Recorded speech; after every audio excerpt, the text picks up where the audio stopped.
Good morning, everyone. I'm attorney Catherine Henry, the founder of the Restore Freedom Initiative. Looks like I had a little bit of technical difficulty getting started there, but okay, we're good. All right, so good morning, everyone. I'm attorney Catherine Henry, and I'm the founder of the Restore Freedom Initiative. This morning, I guess it's still morning. This morning, I just wanted to share with you some thoughts about the bigger conversation that we'll have at the end of the week, which I guess would be tomorrow, Saturday, or Sunday. But this is just the short video to kind of give you some information about property rights and how our executive orders are impacting those property rights. So, what kind of property rights? Well, let's think about this in terms of a few things. One, you have the contact tracing Executive Order 166 that requires the 14 days of, it strongly suggests the 14 days of quarantine after you've encountered anyone that has even one symptom of COVID-19. So there's some significant property rights that would be implicated if you have to have a 14-day quarantine. But this executive order also claims to prohibit employers from punishing an employee who chooses to stay home because they came in contact with somebody who had a headache or a fever or any of the main symptoms of COVID-19. So that, of course, drastically impacts your ability to, your property rights. Because if you're a business owner, let's say you're a small business owner and you have 5 employees, and one of those employees, in theory, then does 20% of the work for that company, and the employer is supposed to, under this executive order, not be able to do anything about the fact that an employee might exercise like a Family Medical Leave Act type of time because they simply came into contact with someone who has a headache or one of the other symptoms of COVID-19. For those of you who've only ever worked in the big corporate world or in government, or perhaps not really ever worked in the private sector at all, that's a huge thing.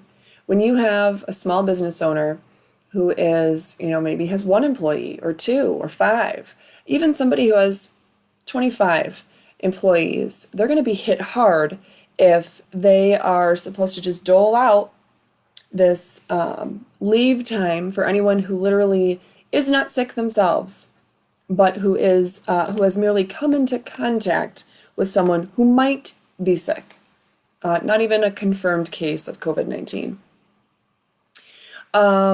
So you also have the deprivation of property rights in terms of the executive orders that have been issued to prohibit the travel to a second home. That's not a thing right now, but it was one that was issued, I believe, at the request of State Rep Jack O'Malley, because people in the UP in the northern part of the Lower Peninsula did not, supposedly, want anyone from the southern part of the state to bring COVID-19 back up north. Of course, their irrational fears never get to trump the property rights of the other people that are being impacted by such restrictions. But that's one of the considerations involved.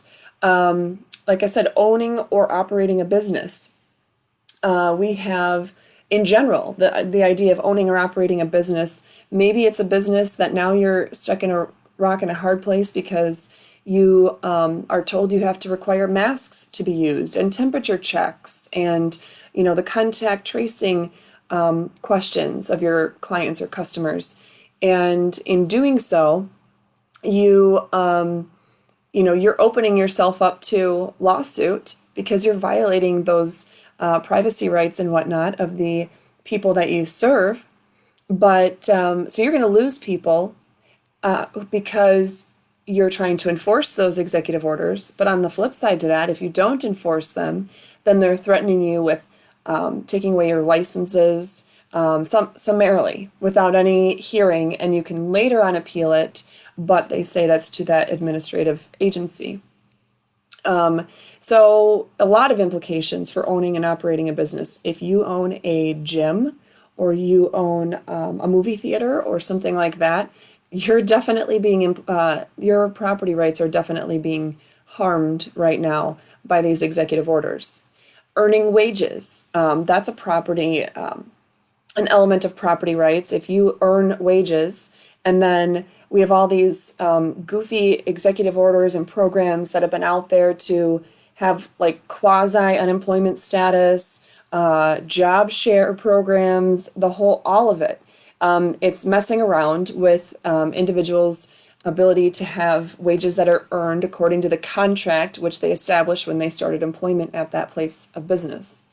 Property maintenance was also a huge one that I believe to a large extent has been sorted out now, but when the governor issued the executive orders saying you couldn't buy essential items and stores had to rope off their areas that had paint or building supplies or a number of things, of course, those restrictions created huge impediments for people who needed to keep up on property. So if you're a landlord and you have somebody renting, a house from you, and you have the obligation to go and repair that property, but the governor issues an order saying you can't buy the items needed to repair the property, that's a problem, because that's directly impacting your ability to maintain that property, and therefore it is directly impairing your ability to uphold your end of the bargain or your terms of the contract that you have with people.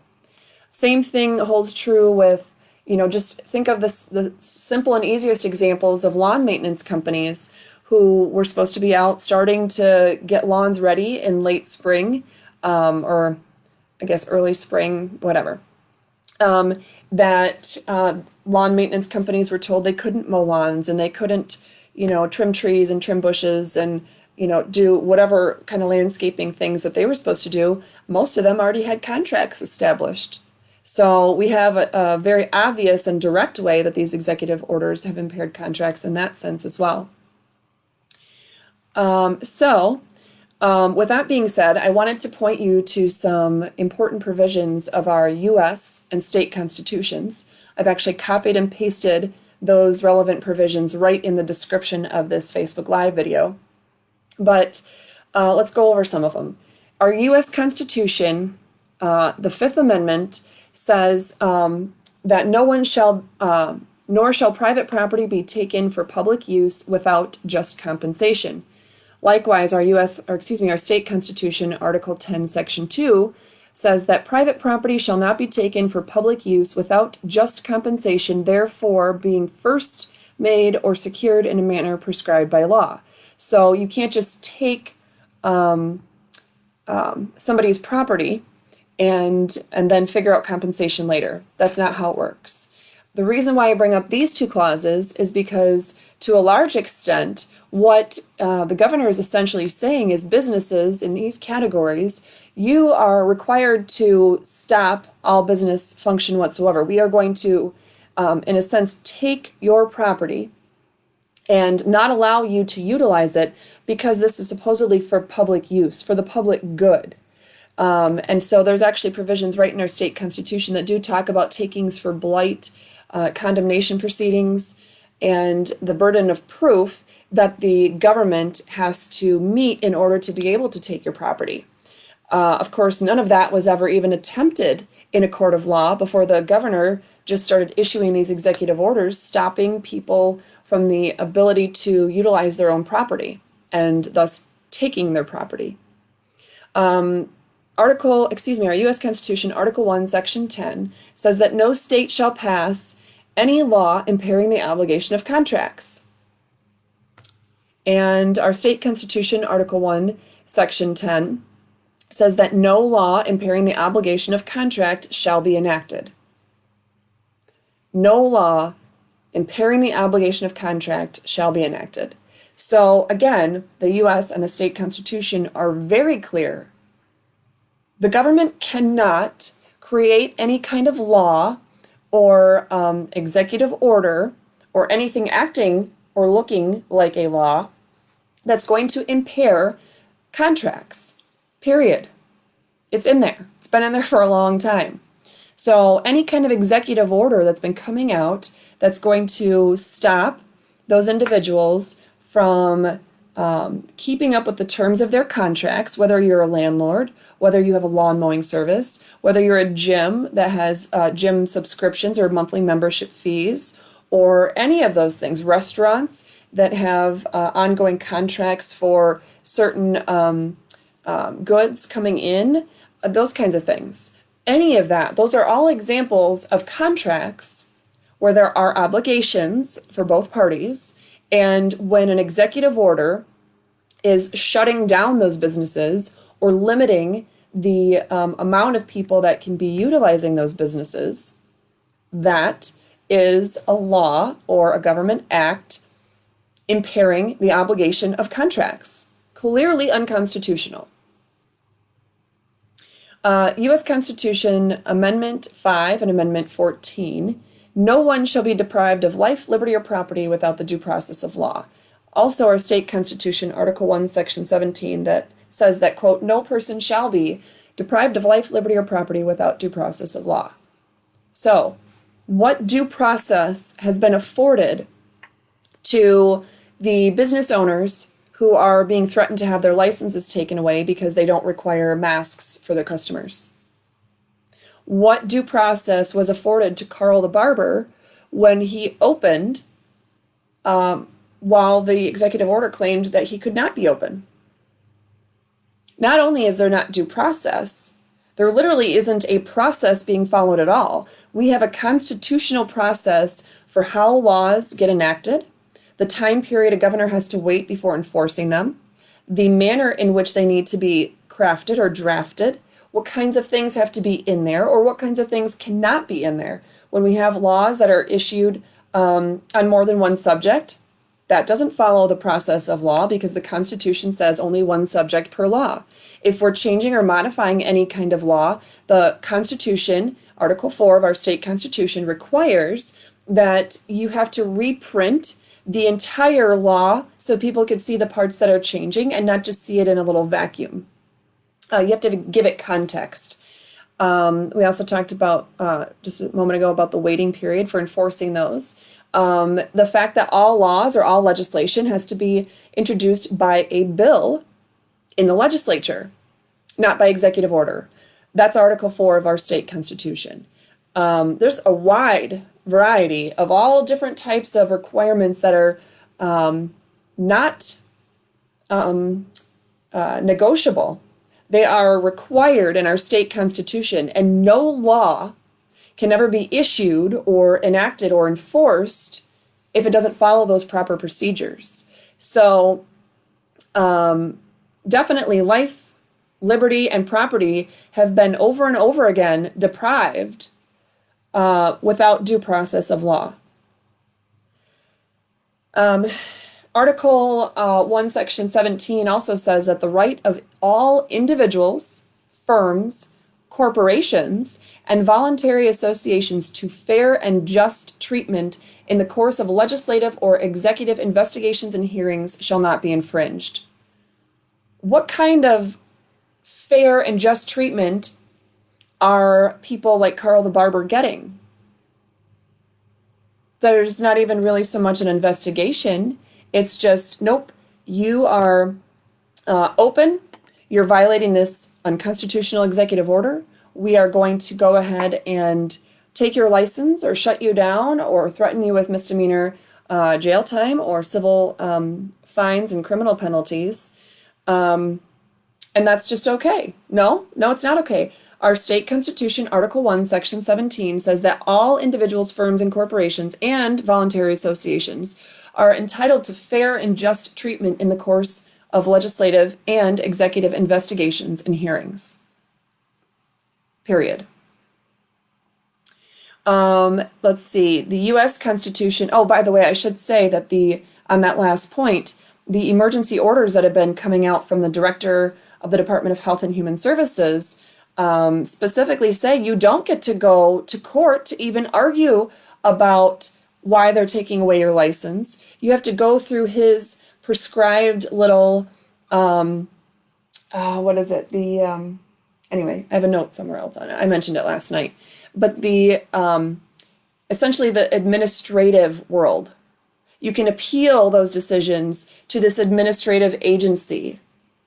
It doesn't say you have the right to go to a court of law and have the actual people invested with that constitutional authority to decide matters of controversy. That would be the judiciary. It doesn't allow for that. It's attempting to require you to, keep your controversy appeal within the executive branch. So, not acceptable. So our 10th Amendment to the U.S. Constitution says that the power is not delegated to the U.S. by the Constitution, nor prohibited to it by the states, nor prohibited by it to the states, are reserved to the states respectively or to the people. So keeping that in mind, then if you also look at the 9th Amendment, the enumeration in this Constitution of certain rights shall not be construed to deny or disparage others retained by the people. The people. So we have rights that are not enumerated that we get to keep. We also have power that is not specifically given to the U.S. government and not prohibited to the states. That power, remaining power that's not identified, is shared between us and our state. Of course, that's where our state constitution also comes into play. So, and on that point, our state constitution, Article 1, Section 23, also says that the enumeration in this constitution of certain rights shall not be construed to deny or disparage others retained by the people. So, no matter what, we have all these rights. There's all these restrictions placed on our government. And if you're still out there wondering if these executive orders are legal or constitutional, I'm going to point you to, I didn't put this in there.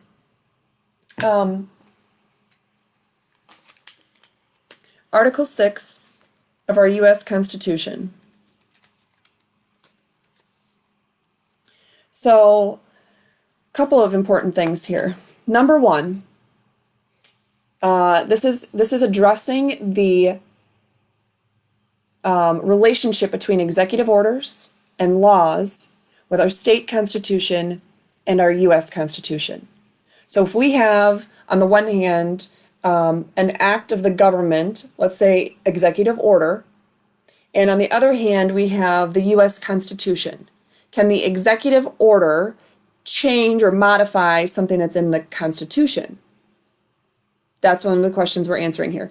Can the legislature, in enacting laws, like the Emergency Management Act of 1976, for example, there's a whole bunch of takings clauses in there, and the forced cooperation or services to be provided by people of the state of Michigan to go along with whatever the governor has deemed necessary or appropriate to combat whatever the crisis is.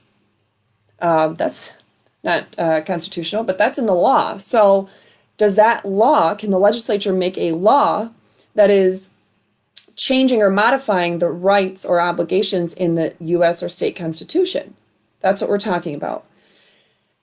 So with that in mind, Article 6 of our state constitution, of our U.S. Constitution says that the Constitution, the U.S. Constitution, and the laws of the United States that comply with the U.S. Constitution are the supreme law of the land, and all judges in every state shall be bound thereby. Judges do not have the option to not enforce the U.S. Constitution, when Whitmer is being taken to court over these very things, over all the stuff that we've been talking about, business owners or gyms are suing her, or hairstylists or medical providers, every single judge hearing that has a duty to enforce the terms of the U.S. Constitution. And the Constitution and laws of any state cannot supersede that. It says right in here. So anything in the Constitution or laws of any state to the contrary notwithstanding. So if you have anything that contradicts the U.S. Constitution, that's in a state law, an executive order, a state constitution, anything in there that contradicts the U.S. Constitution is void. It's not enforceable. Also in Article 6, it says that our U.S. senators and representatives and the members of the several state legislatures, so our state reps and senators for here in Michigan, all of them, as well as all executive and judicial officers, both of the United States and of the several states, so judges, magistrates, attorney general, governor, state reps, senators, you name it. If you're a judicial, legislative, or executive officer in the state of Michigan or of the United States, Article 6 requires that all of those individuals, quote, shall be bound by oath or affirmation to support this U.S. Constitution. So that is an important thing to remember. I've often talked about Article 11, Section 1 of our state constitution that requires public officers to take an oath of office to support the Constitution in that regard. But this provision of Article 6 of our U.S. Constitution also requires the same thing. So, with all that being said, I'm just trying to hammer home the point that none of these executive orders are constitutional. Now, I say none of them. She's issued, last I looked, it was 167, I believe. And I want to say 8 of them might be constitutional. They might be legal because those did not deal with coronavirus at all. They dealt with simply the reorganization of a part of the executive branch, period. And she also submitted those to the legislature for their determination under Article 5, Section 2 of our state constitution if they wanted to essentially disapprove of those changes. But for those 6 or 8 executive orders, all of the other ones, so roughly 160 executive orders so far this year in the state of Michigan, are unconstitutional. Right from the first word, they're unconstitutional. I've talked about it from a variety of aspects, but today I was focusing on the element of property rights. So hopefully that'll get you to understand things a little bit more. So please do take a look at the provisions that I pasted right into the description of this video and read through them. The links to the state constitution and the U.S. Constitution are right on our website, restorefreedomkh.com. You can still go to restorefreedommi.com, but it'll redirect you to restorefreedomkh.com. And you'll be able to see I think it's the resources tab and documents, and you'll be able to see those there. Also, I would encourage you to pick up a paper copy, especially of the U.S. Constitution, that you can just carry around with you wherever you go, because it's good for you to know your rights. I mean, it might seem silly, but these days, things are scary. So know your rights. I will come back tomorrow or later this weekend with some more additional things. Real quick, I will see if there's any questions.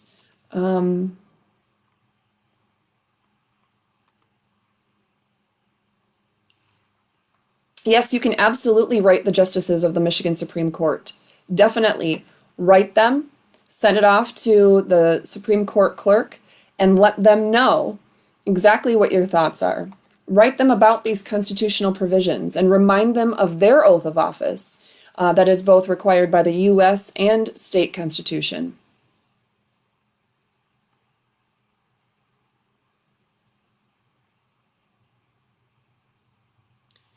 Let's see.